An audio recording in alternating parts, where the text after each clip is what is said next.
Monsieur, madame, bienvenue donc sous les ondes de la radio FM Soir. Vous écoutez cette radio et je vous rappelle que nous émettons depuis la très belle commune de Basse-Pointe que je vous invite à visiter si vous êtes, si vous ne connaissez pas, quand les choses se seront calmées, bien sûr, pas ces jours-ci en tout cas.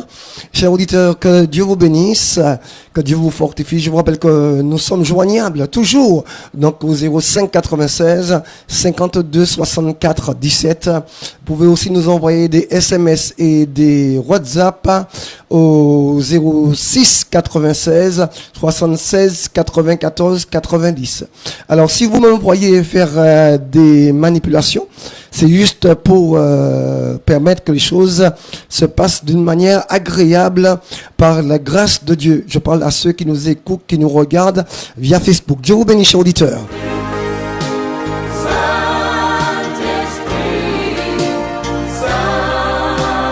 Alors mon ami, je ne sais pas où tu es, je ne sais pas qui tu es.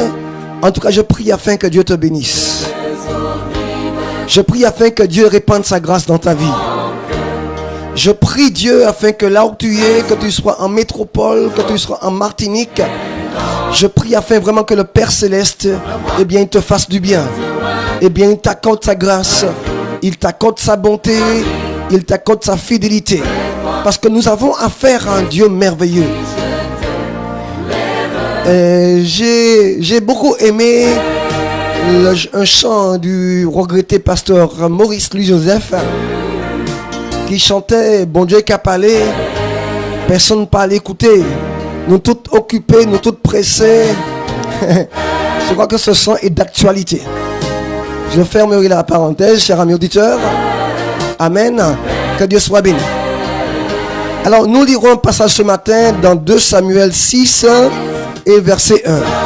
Alors, 2 Samuel 6, prenez votre Bible s'il vous plaît, 2 Samuel 6 à partir du verset 1. Et j'invite quelqu'un, de la mesure du possible, à nous appeler donc pour nous lire ce passage, 2 Samuel 6 à partir du verset 1.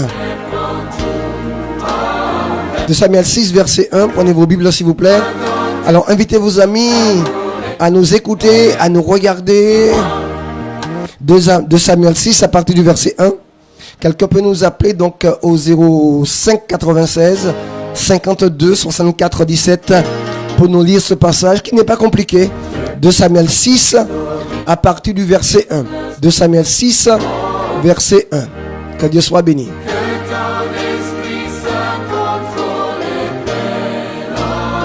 Oh mon Dieu, mon Dieu. 2 Samuel 6 et le verset 1. Alors vous prenez vos Bibles, chers auditeurs, 2 Samuel 6, verset 1. Et quelqu'un va nous appeler pour nous lire ce passage. Je fais une pause musicale et vous allez appeler pour nous lire ce passage au 05 96 52 64 17. Chers auditeurs, que le Seigneur vous bénisse, que le Seigneur vous fortifie et vous encourage. Que son nom soit béni. 2 Samuel 6 et le verset 1. Alors je vais commencer à lire s'il n'y a personne pour lire. Alors je lis le passage. David rassembla encore toute l'élite d'Israël au nombre de 30 000 hommes. Et David, avec tout le peuple, était auprès de lui, se mit en marche depuis Baké-Juda pour faire monter de là l'arche de Dieu devant laquelle est invoqué le nom de l'Éternel des armées qui réside entre les chérubins. Alors, comme je l'appelle, je privilégie l'appel. FM Espoir, bonjour. Oui, bonjour, pasteur. Alors, 2 Samuel 6, verset 1. 2 Samuel 6, verset 1. David rassembla encore toute l'élite d'Israël, au nombre de 30 000 hommes. Et David, avec tout le peuple qui était auprès de lui, se mit en marche depuis Balaé, Juda, pour faire monter de l'arche de Dieu, devant laquelle est évoqué le nom de l'Éternel, des armées, qui réside entre les chérubins au-dessus de l'arche.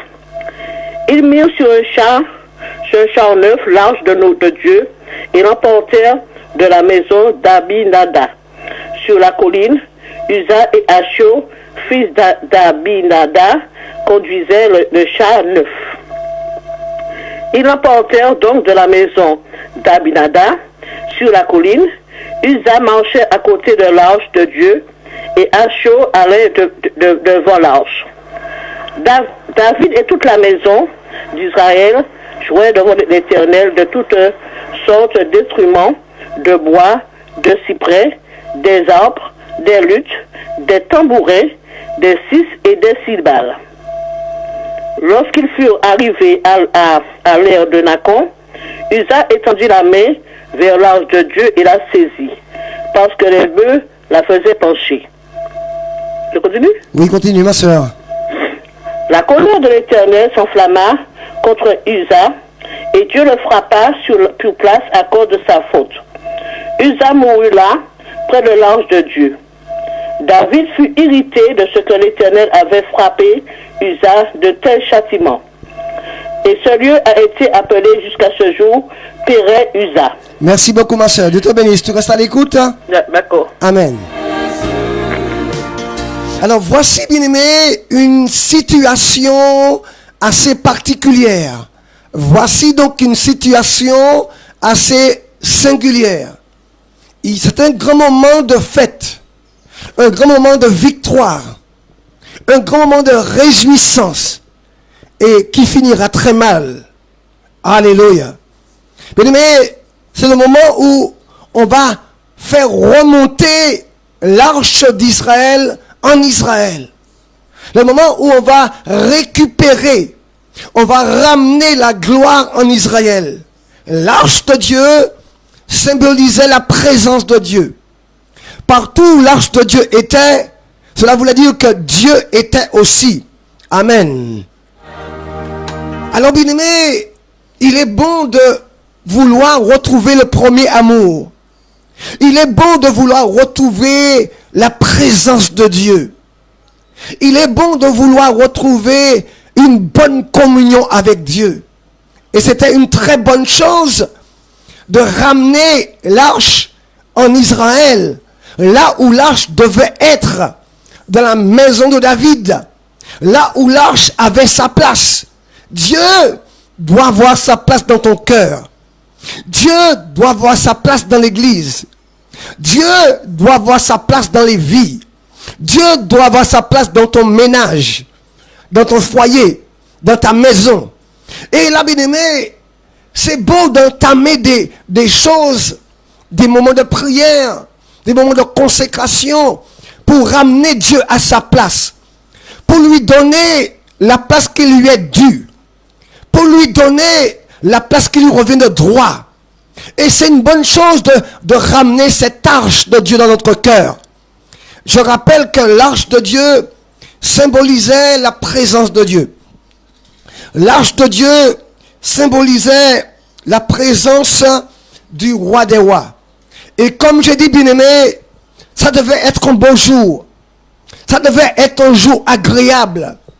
Ça devait être un jour festif. Un jour de victoire. David décide de ramener l'arche de Dieu en Israël. Oh bien-aimé, quand un homme ou une femme prend une décision de retrouver le premier amour, quand un homme ou une femme décide de prendre la décision de retrouver le premier amour, quand un homme ou une femme décide que dans son foyer, désormais, je ramène l'arche, quand un homme ou une femme décide que dans l'église, on va ramener l'arche de Dieu, c'est merveilleux, c'est glorieux. Ça devrait être un moment important de fête, de fiesta, de moment de réjouissance, parce que l'arche de Dieu va retourner là où elle devait être. Chers auditeurs, ici dans cette histoire qui nous servira de texte de base, eh bien nous voyons, bien aimé, que David va faire remonter l'arche de Dieu, eh bien en Israël. David va décider que l'arche de Dieu est restée trop longtemps dehors. On va le ramener en Israël. N'oubliez pas, bien aimé, que l'arche de Dieu avait été amenée, volée, dérobée d'Israël. la gloire était bannie d'Israël. Et le premier amour parfois dans ta vie est banni. À un moment tu le sens dans ta vie, plus la présence de Dieu. Tu pries, mais tu sens bien qu'il n'y a pas cette communion. Tu es en train de vouloir retrouver cette communion perdue. Et un moment dans ta vie, tu as peut-être beaucoup prié, beaucoup imploré Dieu. Et là, tu sens que les choses reviennent. Et tu commences à te réjouir, comme David et le peuple se réjouissaient à grands cris, parce que l'arche de Dieu revenait en Israël. Et parfois, ça ne se termine pas comme on voudrait. Parfois, les bonnes histoires qui commencent bien ne finissent pas comme on le voudrait. N'est-ce pas, cher auditeur? On s'est marié, tout a été bon au départ, mais quelques années après, les choses se gâtent. On a débuté une église, on a démarré une église, tout allait bien au départ, mais quelque temps après, les conflits, les incompréhensions, les clans vont miner l'église et la gloire de Dieu est bannie. Rappelez-vous bien aimé que la gloire de Dieu était bannie d'Israël. Et lorsque le sacrificateur Élie, l'arche de Dieu avait été rapporté, volé par l'armée étrangère, la belle-fille d'Élie a accouché ce jour-là même. Et il a dit, la gloire de Dieu est bannie d'Israël. Parce que les ennemis avaient emporté, avaient volé, avaient dérobé l'arche de Dieu. L'arche symbolisait la gloire de Dieu. L'arche symbolisait la présence de Dieu. Aujourd'hui, on n'a pas d'arche, mais on a le Saint-Esprit. On a en nous la présence de Dieu. Cependant, bien-aimé, pour différentes raisons, parfois cette présence dans notre vie est bannie. Parfois, tu es là et force est de constater que rien ne va plus dans ta vie au niveau spirituel. Parfois, tu es là et tu ressens bien que la communion avec Dieu a disparu. Parfois, tu es là et tu ressens très bien que c'est pas comme au départ, que le premier amour est banni, que la gloire de Dieu dans ta vie est bannie. Que faut-il faire? Alors David, lui, il a décidé de ramener l'arche de Dieu en Israël. Et au début, tout se passait bien. Au début, tout se passait bien. Mais voici, la Bible déclare, oh bien-aimé, oh, quelqu'un m'appelle pour me lire 2 Samuel 6, le verset 4. 2 Samuel 6, verset 4. Quelqu'un m'appelle pour me lire ça rapidement. 05 96. Vous allez voir ce qui s'est passé. 2 Samuel 6, verset 4. C'est pas compliqué. 05 96 52 64 17. Pour nous lire dans 2 Samuel 6, verset 4. Je vous parle ce matin, mes amis. Nous faisons ensemble une enquête sur la mort d'Uza. Vous allez voir, mes amis, que quelque chose de désagréable va arriver. Alors que l'intention était bonne. Alors que les motivations étaient bonnes. Mais est-ce qu'on pouvait prévoir une telle chose? Est-ce qu'on pouvait anticiper un tel dégât? Parfois, bien aimé, nous réalisons. Nous sommes dans la réaction et pas dans l'action. Parfois, nous réagissons. Nous ne sommes pas dans l'action, mais dans la réaction. Et parfois, la réaction, c'est déjà beaucoup trop tard. Uza est mort ici. Uza a été frappé par Dieu. Quelqu'un m'appelle rapidement pour me lire 2 Samuel 6 et le verset 4. 05 96 52 64 17. 05 96 mon ami. 05 96 52 64 17. Femmes-soir, bonjour. Bonjour. Allô? Bonjour, je t'écoute. Oui, c'est pour la lecture de 2 Samuel 6, 4. Vas-y, tu nous appelles d'où ça? Ah ben c'est Claudia, j'appelle de Rivière-Salée. Rivière-Salée. Bonjour Claudia, vas-y, on t'écoute. Alors, ils l'emportèrent donc de la maison d'Abinadab sur la colline. Uza marchait à côté de l'arche de Dieu et Ajo allait devant l'arche. Continue. Oui, David et toute la maison d'Israël jouaient devant l'Éternel de toutes sortes d'instruments, de bois de cyprès, des arbres, des luttes, des tambourins, des sistres et des cymbales. Vas-y. Je continue. Lorsqu'ils furent arrivés à l'ère de Nacon, Uza étendit la main vers l'arche de Dieu et la saisit, parce que les bœufs la faisaient pencher. Continue, verset 7. La colère de l'Éternel s'enflamma contre Uza, et Dieu le frappa sur place à cause de sa faute. Merci beaucoup. Dieu te bénisse. Tu restes à l'écoute? Oui, pas de problème. Merci. Oh mon Dieu, merci. Chers auditeurs, il y avait la fête, il y avait les tambourins, il y avait les réjouissances. C'était une bonne décision de ramener l'arche de Dieu en Israël. Dieu est d'accord quand tu cherches à retrouver le premier amour. Dieu est d'accord que tu passes du temps devant sa face pour que la gloire de Dieu revienne dans ta maison. Dieu est d'accord que vous fassiez un temps de jeûne et de prière pour que la présence de Dieu soit une réalité dans l'église. Dieu est d'accord que sa présence revienne à l'église. Dieu est d'accord que tu passes une nuit à prier pour que sa présence revienne dans ton cœur. Dieu est d'accord que l'arche de Dieu retourne en Israël. Mais quelque chose s'est mal passé. Quelque chose s'est mal passé. Uza a été frappé par Dieu. Mais comment est-ce que Dieu peut frapper Uza? Ne faisait-il pas une bonne action? Oh mon Dieu, mon Dieu. Pourquoi est-ce que Dieu a frappé Uza? Quand je lis la Bible, Uza était bien motivé. Il avait une bonne motivation. Il avait pris une bonne décision qui, humainement parlant, était rationnelle, logique et spirituelle. Il a étendu la main parce que les bœufs faisaient pencher l'arche. L'arche allait tomber. Et Uza a étendu la main pour supporter l'arche. Mon Dieu, mais qu'a-t-il fait de mal? Qu'a-t-il fait de mal, Seigneur? David est fâché. David est attristé. Parce que ce jour de fête se termine en deuil. Oh maman. Ce matin, bien-aimé, tu peux vouloir bien faire. Tu peux être animé d'une bonne motivation spirituelle. Tu peux être animé d'un bon projet spirituel, d'une bonne intention spirituelle. Cependant, parfois, bien-aimé, tu fais mal. Tu crois faire bien. Tu crois faire bien. Tu crois être dans la bonne voie. Mais tu fais mal. Et tu es sur la mauvaise voie. Dieu va frapper Uza. Nous allons faire ce matin une enquête. Nous allons être des inspecteurs de Dieu ce matin. Pourquoi est-ce qu'une telle chose est arrivée? Comment prévenir une telle chose? Ça a commencé bien. C'était la fête, la fiesta. L'onction était là. Oh mon Dieu, je les vois, bien aimés. En Martinique, on aurait dit que l'onction était là. En Martinique, on aurait dit que l'onction était là. Chers auditeurs, j'ai une pensée pour tous nos amis là-bas qui ont jeûné, qui ont prié pendant, je crois, quelques jours. Et après, on s'est rendu compte, bien aimé, on s'est rendu compte que le coronavirus a fait un ravage dans l'église. Parfois, bien aimé, il y a des choses qui commencent bien et ça finit par le deuil. Est-ce qu'on peut prévoir de telles choses? Est-ce qu'on peut anticiper de telles choses?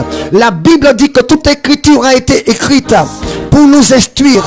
Comment être instruit par cette histoire? Comment pouvons-nous être instruits par ce qui s'est passé avec Uza? Pourquoi Dieu a frappé Uza? Pouvait-on prévenir une telle intervention?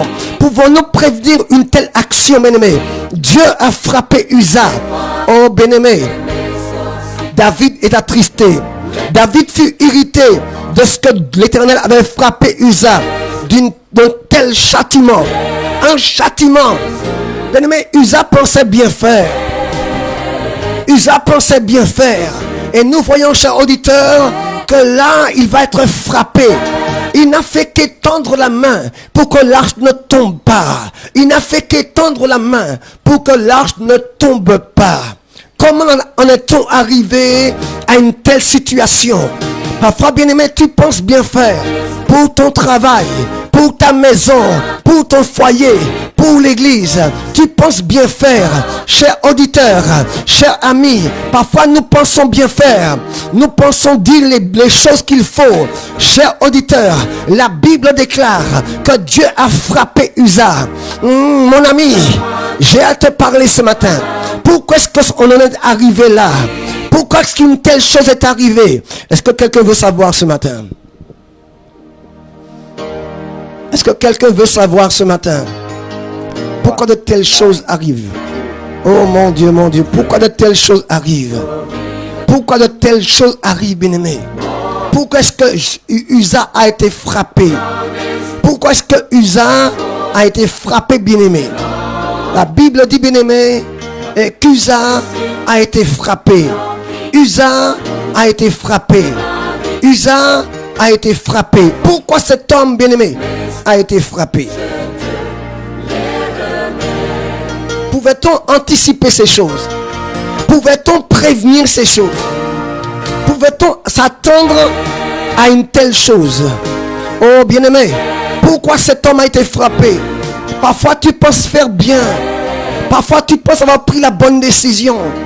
Tu penses avoir pris la bonne décision. Cher auditeur, merci à ma soeur Claudia. Cher auditeur, j'ai à te parler ce matin. Il y a des choses que tu peux éviter. Il y a des catastrophes dans ta vie que tu pouvais éviter. Et il y a des catastrophes à venir que tu peux éviter. Il y a des problèmes que tu peux anticiper. Cher auditeur, écoute cette émission ce matin.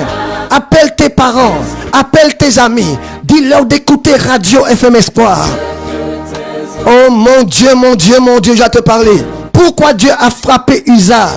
Pourquoi Dieu a frappé cet homme? Il pensait bien faire. Il a étendu la main pour empêcher que l'arche de Dieu ne tombe à terre. Et pourtant Dieu va le frapper. La Bible dit que David fut irrité parce que Dieu avait châtié Uza. Cher ami, on pouvait, oui, le frère Simon vous le dit ce matin, on pouvait empêcher une telle chose. Parfois, bien aimé, il y a des choses que tu peux empêcher. Malheureusement, tu as pris parfois les mauvaises décisions. Bien aimé, la première chose qui me fait vous dire, qui me pousse à vous dire qu'une telle chose était prévisible, c'est que l'arche de Dieu devait être portée par des hommes, non par des bœufs. Hello, je reprends, je redis.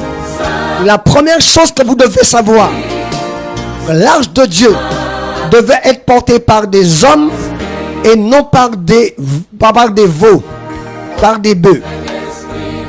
Mais pourquoi ont-ils mis l'arche de Dieu sur des bœufs? Pourquoi ont-ils fait une chose? Il y avait des hommes, des lévites, les sacrificateurs étaient là. Et leur fonction essentielle était de porter l'arche de Dieu. C'est eux qui étaient habilités à porter l'arche de Dieu. Mais c'était beaucoup plus commode de mettre l'arche sur le dos des bœufs. Ils ont choisi la facilité. Ils ont choisi la commodité. Ils ont choisi de mettre l'arche sur des bœufs. Amen. Bien-aimé, la Bible de Samuel 6, verset 3, ils mirent sur un char neuf l'arche de Dieu et ils l'emportèrent de la maison d'Abinadab sur la colline. Uza et Ako, fils d'Abinadab, conduisèrent le char neuf. Où ont-ils pris? Pourquoi ont-ils pris cette décision de mettre l'arche sur des bœufs? La Bible, Dieu leur avait dit que l'arche de l'alliance devait être portée par les sacrificateurs. Mais eux, bien-aimés, ils ont choisi la facilité. Bien-aimés, Dieu est Dieu. Il sait pourquoi il te dit de faire des choses comme ça. Ne cherche pas la facilité. Parfois, bien-aimé, je suis confronté chaque jour à des chrétiens qui préfèrent la facilité, qui préfèrent la commodité, qui préfèrent faire des choses qui simplifient leurs tâches. C'était beaucoup plus facile de mettre l'arche sur le dos des veaux. Cependant, alors que la Bible demandait à ce qu'on mette l'arche à ce que l'arche soit portée par des sacrificateurs. Parce qu'en réalité, nous aimons parfois imiter, faire comme les autres. Parce que dans les peuples, les Philistins, Sadducéens, Ammonites, ils avaient aussi des dieux. Ils avaient aussi des idoles. Et eux, bien aimés, ce sont des veaux, des bœufs, des chars qui portaient leurs idoles. Autour d'eux, autour d'Israël, les peuples païens avaient aussi leurs dieux. Et c'était des chars, des bœufs qui portaient leurs dieux. Alors Israël a voulu faire comme ce peuple-là. Ça semblait être plus facile. Méfiez-vous des imitations. N'agissez pas par imitation, agissez par inspiration. Agissez par révélation et non par imitation. Chers auditeurs, aujourd'hui, Isa serait vivant. Il ne serait pas frappé parce que la mauvaise décision a été prise. N'agissez pas par imitation. N'imitez pas les gens. Ne regardez pas ce qu'ils font pour faire. Non, bien-aimé.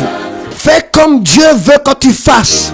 Cherche la face de Dieu en toutes choses. Le remède qui a guéri la maladie du foyer de la sœur, c'est pas forcément le même remède qui guérira ton foyer. Oh, quelqu'un m'entend ce matin, je reprends. Il y a une soeur, un frère qui avait des soucis de communion avec Dieu. Il a fait telle et telle chose et sa communion a été rétablie. Et il témoigne. Toi, tu vas faire la même chose pensant que ta vie chrétienne sera rétablie. C'est de l'imitation. Chers auditeurs, il n'y a pas plus danger que de prendre les médicaments des autres. Au niveau mondial, c'est même déconseillé. Quand un médecin prescrit des médicaments pour une personne, même si tu as les mêmes pathologies, ne prends pas les médicaments de ta soeur, de ton frère. Va voir ton médecin. Parce que ton corps est différent.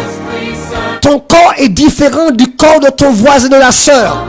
Nous agissons parfois, bien-aimés, par imitation, par copiage, par coller-copier.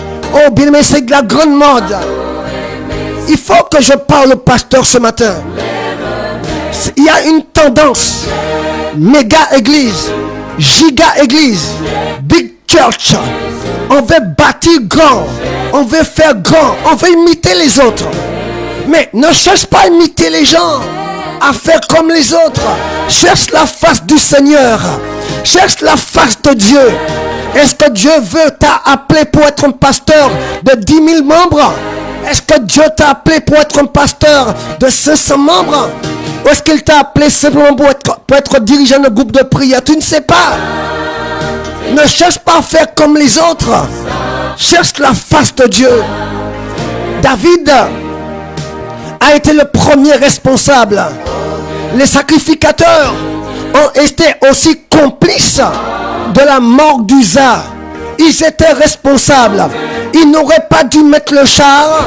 Oh, quelqu'un m'entend ce matin. Ils n'auraient pas dû mettre le char sur le dos des bœufs. Mais ils auraient dû désigner, comme c'était convenu, les sacrificateurs pour porter le char. C'est à cause de ça que l'arche a penché. Si les hommes portaient l'arche, l'arche n'aurait pas à pencher. Mais ils ont mis l'arche sur le dos des veaux, sur un char neuf. Char neuf ou pas char neuf, n'était pas ce que Dieu voulait. Dieu avait institué, désigné, choisi une tribu, les Lévites, qui devaient s'occuper, oh mon Dieu, de porter les chars, de porter l'arche.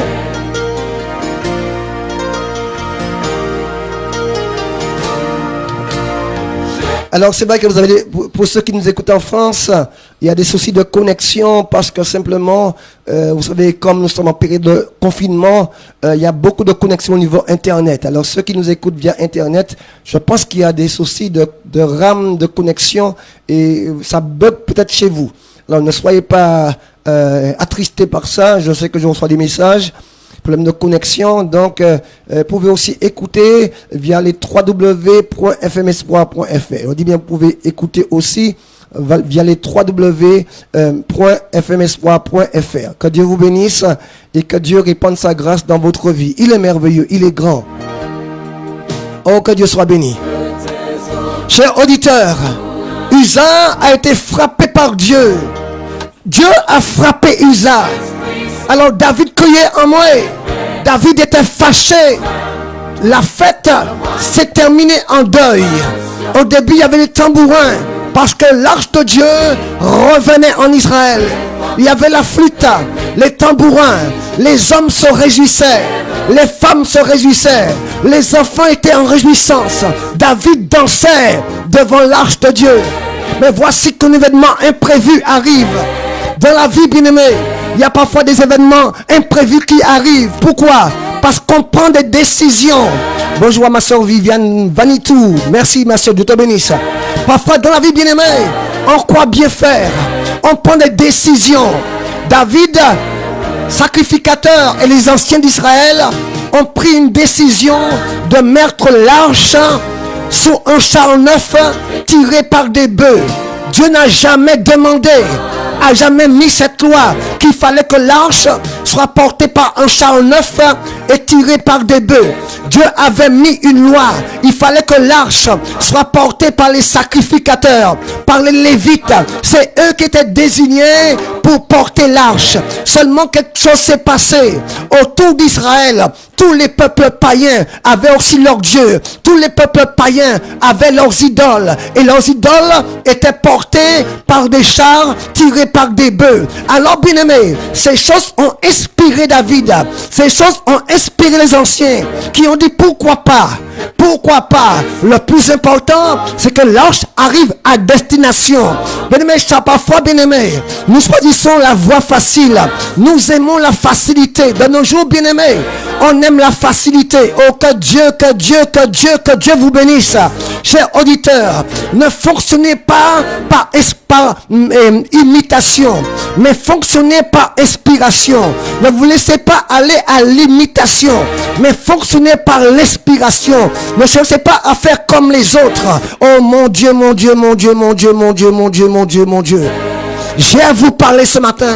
Uza a été frappé. Uza est mort. Mais est-il le seul responsable? Non. Je dis ce matin que David est responsable. Je dis ce matin que les anciens sont responsables. Je dis ce matin que les sacrificateurs qui étaient présents sont responsables. Je dis ce matin que les prophètes qui étaient là sont responsables. Parfois tu vois un frère, il a chuté, il est tombé, on l'accuse, on l'incrimine. Mais est-il le seul responsable? Cher ami, cher auditeur, est-ce que tu comprends les leçons qu'on peut retirer de l'histoire d'Uza? Pourquoi Uza est mort? Pourquoi cet homme est mort? Oh, j'ai à te parler ce matin, mon ami. Uza est mort parce que David a commis une grosse erreur. Uza est mort parce que les anciens ont commis une grosse erreur. Uza est mort parce que les sacrificateurs étaient trop paresseux pour porter l'arche. Ils ont choisi la voie de l'imitation. Ils ont choisi la voie de la facilité. Ce matin, mon ami, il y a des décisions à prendre pour ta vie. Tu dois prendre des décisions pour ta vie chrétienne. Parfois, tu choisis l'imitation. Parfois, tu choisis la facilité. Attention au résultat. Quelqu'un m'entend ce matin? Uza a été frappé. Il est mort. Mais qui en est responsable? David s'en prend à Dieu. David est irrité. Il est fâché. Mais il ne se pose pas les bonnes questions. Oh, nous sommes appelés ce matin à nous poser les bonnes questions. Nous sommes appelés ce matin à nous poser les bonnes questions. Parfois tu prends des décisions dans ta vie.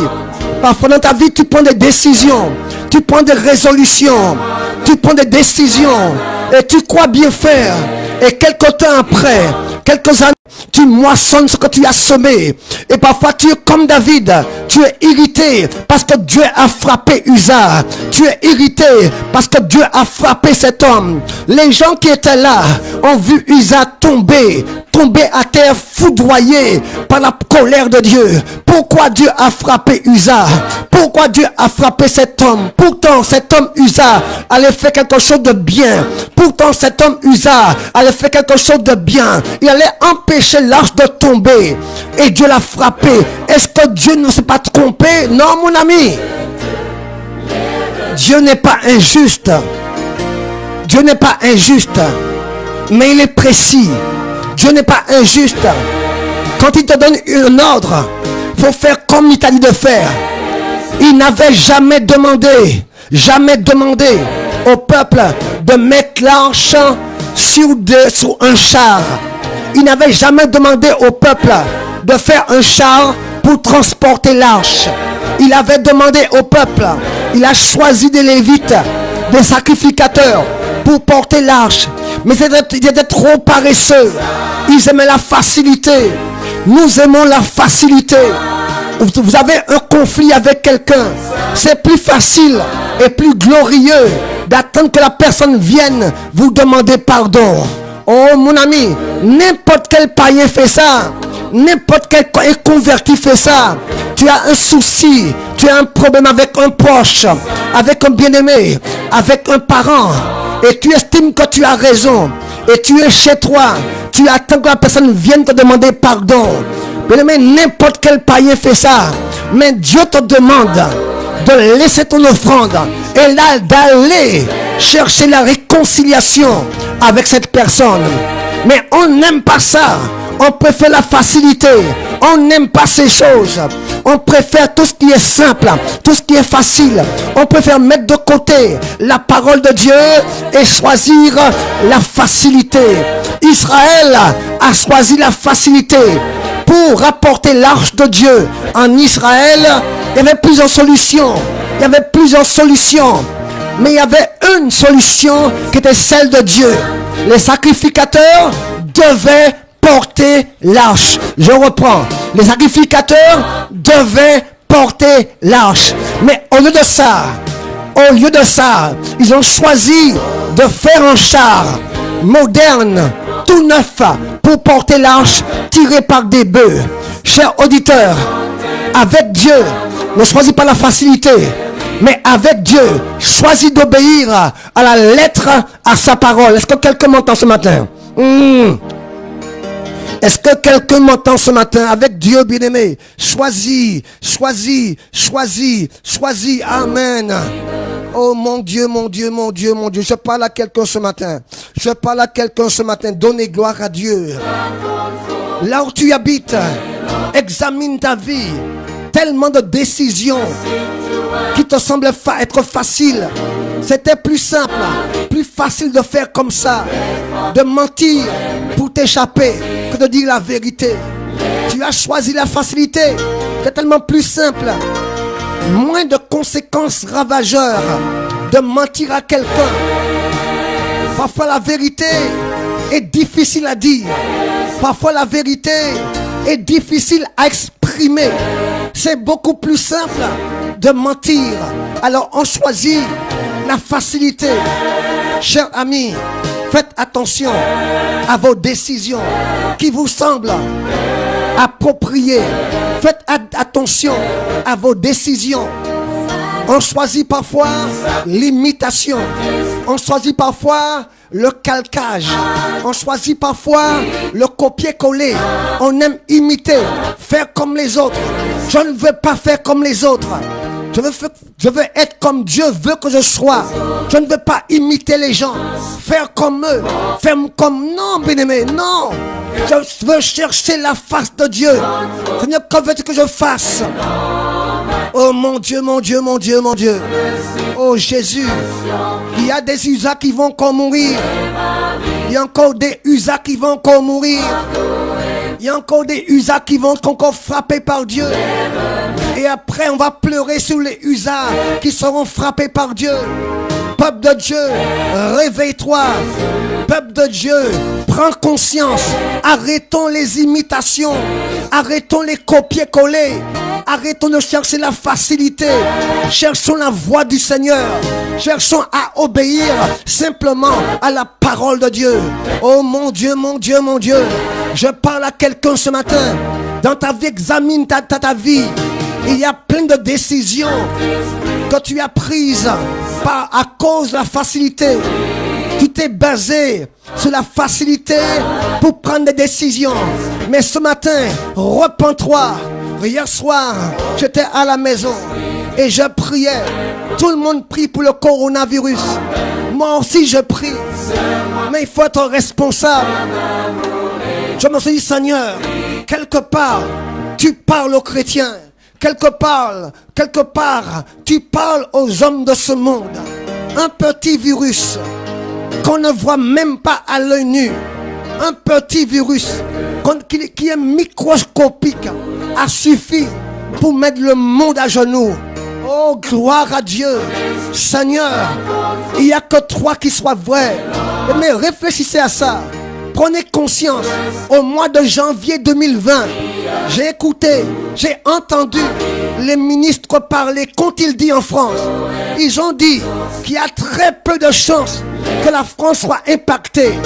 Oh, je me rappelle, au mois de janvier, quand ça a démarré en Chine, ils ont dit, ils nous ont rassurés, la France ne serait pas impactée.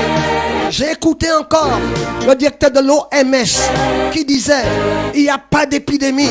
Aujourd'hui, bien aimés, on parle de pandémie. Mettez votre confiance en Dieu.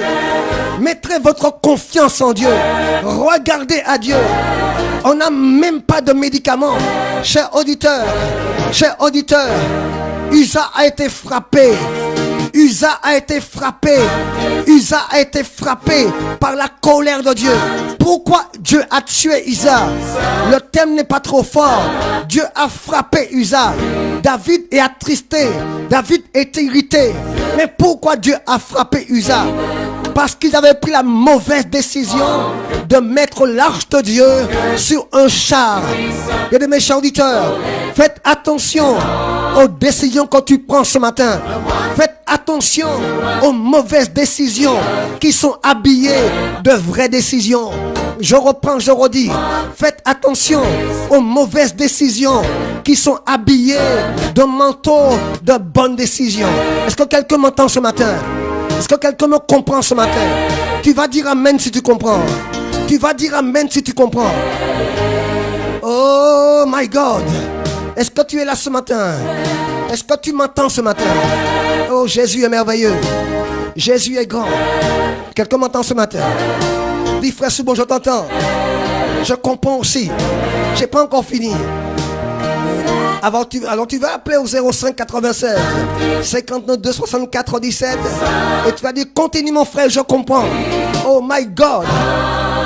Il y a beaucoup d'USA qui vont mourir parce qu'il y a des mauvaises décisions qui sont prises.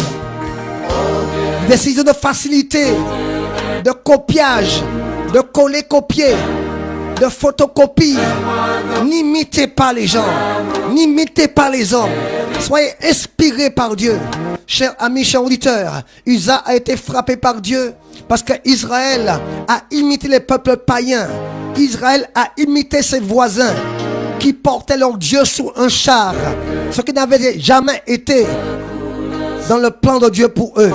L'arche devait être portée par des sacrificateurs. Est-ce que quelqu'un me comprend ce matin? L'arche de Dieu devait être portée par des sacrificateurs. Dieu te bénisse. Que Dieu répande sa grâce sur toi. Que Dieu répande sa grâce sur toi, mon ami. Oh mon Dieu, mon Dieu, mon Dieu, mon Dieu, mon Dieu. Jésus, répands ta grâce. Répands ta puissance. Oh mon Dieu, Jésus.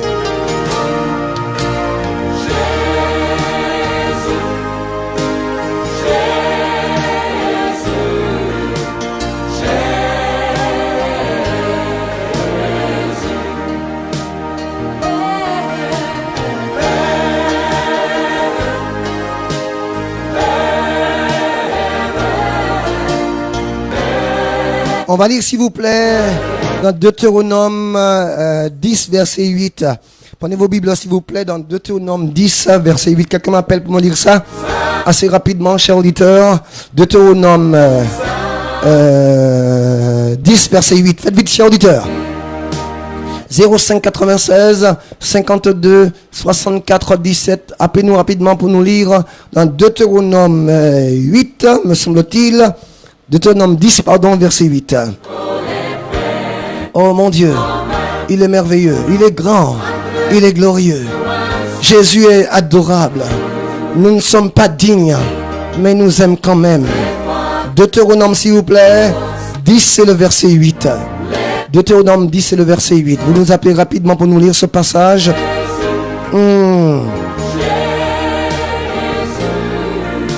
Faites vite, bien aimé, 05 96 52 64 17. Deutéronome 10 et le verset 8.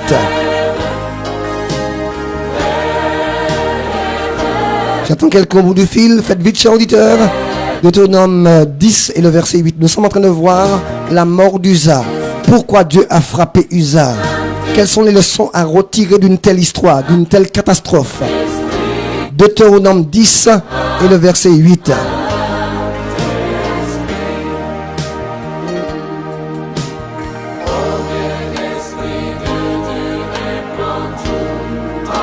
Oh mon Dieu.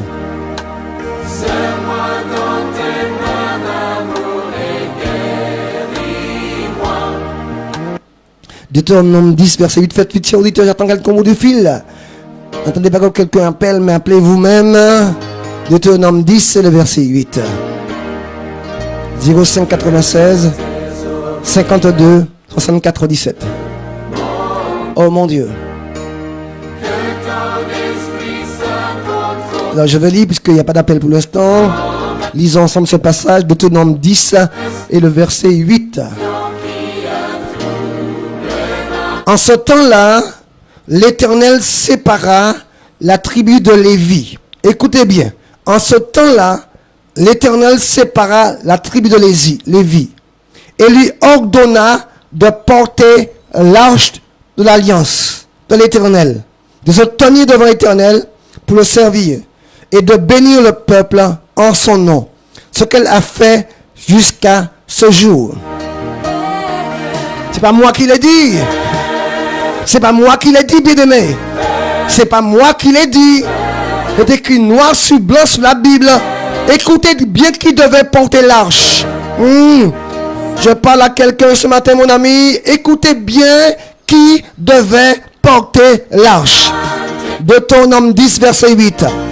En ce temps-là, l'Éternel sépara la tribu de Lévi et lui ordonna de porter l'arche de l'alliance de l'Éternel, de se tenir devant l'Éternel pour le servir et de bénir le peuple en son nom, ce qu'elle a fait jusqu'à ce jour. Chers auditeurs, c'est pas les bœufs qui devaient porter l'arche. Les Lévites avaient reçu un ordre de porter l'arche. Bien aimé, les Lévites avaient reçu l'ordre de porter l'arche. Cher ami, cher monsieur, chère madame, parfois tu as des choses à faire et tu ne les fais pas. Et quelqu'un d'autre va faire à ta place ce que tu ne voulais pas faire. Et à cause de toi, cette personne peut avoir des problèmes. À cause de toi, à cause de ta défaillance, cette personne peut avoir des problèmes graves dans sa vie. Terrible. Cher auditeur, laisse-moi te dire que Uza est mort parce que les Lévites n'ont pas obéi à Dieu. C'est eux qui devaient porter l'arche. C'est eux qui étaient habilités à porter l'arche. Seulement, bien aimés, ils ont choisi de désobéir. Ils n'ont pas porté l'arche. Ils ont choisi la facilité, cher auditeur. Amen, bien aimés. Alors, évidemment, on a certainement pleuré sur Uza. Mais il est bien mort. Évidemment, On a été attristé par la mort d'Uza. On a fait peut-être un bel enterrement pour Uza. Mais il a bien mort. Amen. Est-il le seul à avoir fauté? Est-il le seul responsable? Je ne pense pas. Je crois que David était responsable. Les Lévites étaient responsables. Les anciens étaient responsables. Parce qu'aucun d'eux n'a dit, arrêtons de construire un char et faisons comme Dieu a dit. Faisons les sacrificateurs, les Lévites, porter l'arche comme Dieu l'a ordonné. Chers auditeurs, attention aux imitations. Attention au copiage. Attention au copier-coller. Mais ta vie est ta vie. Ta vie, elle t'appartient. Tu es unique devant Dieu. Ne cherche pas à imiter l'autre. Tu n'es pas l'autre. Ne cherche pas à faire comme l'autre. Tu es unique en ton genre. Sois fier de ce que tu es. Je dis bien ce matin. Quelqu'un m'entend ce matin? Est-ce que quelqu'un m'entend ce matin? Sois fier de ce que tu es. Sois béni, mon ami. Sois béni en ce jour. Sois béni. Nous reviendrons vers toi demain à la même heure pour la suite de l'émission. Dieu te bénisse et à très bientôt. Que Dieu te garde. Amen.